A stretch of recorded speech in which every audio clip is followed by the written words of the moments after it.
one is negative 3, 3, comma 2.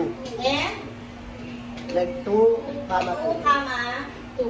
Okay, so again, step 1, we need to identify the value of x of 1, y of 1, x of 2, and y of 2. O, lagyan natin sa taas dito para hindi makalimutan. So, this is the first point. Therefore, this is the x of 1 and y of 1. And this is the x of 2, y of 2. Then substitute. What is y of 2?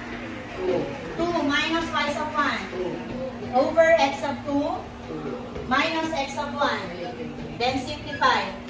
2 minus 2? 0. Then 2 minus negative 3. So apply cha-cha. Change. 2 plus 3. Okay, if the numerator is 0, what is the answer? 0. Tatandaan, kapag nauna ang 0, ang sagot ay 0. Kapag naman si 0 nasa denominator, undefined. Okay. This time, we're going to graph the given ulit. Again and again. Okay, negative 3, comma 2. And we have 2, comma 2. Connect the 2 points using a straight line. Now, what can you say about the graph if the slope is 0? Horizontal. Meaning, ang vertical anak na tayo ay. Meaning plus, if the slope is 0, then our graph is horizontal. Question. Okay, and the last one is, what is the given? 3, comma 4 and 3, comma negative 3. 3, comma negative 3. Again, same procedure. This is our x of 1, y of 1, x of 2, and y of 2.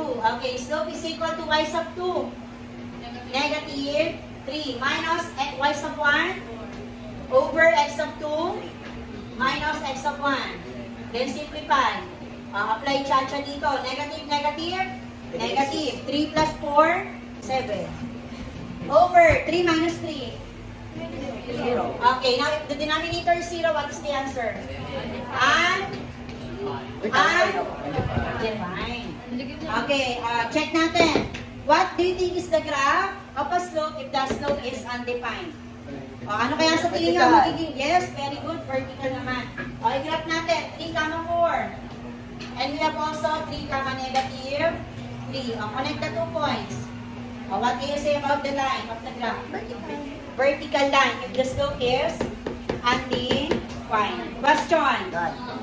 Okay, class. So for you to easily understand the trend of the slope, okay, may papakilala ko sa inyo. What can you say again if the graph is, or if the slope is positive, what can you say about the line?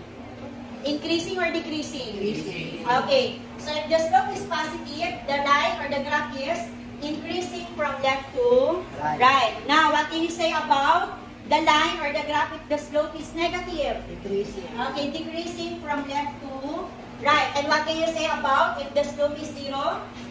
Horizontal. Okay, the line is horizontal. And if the slope is undefined?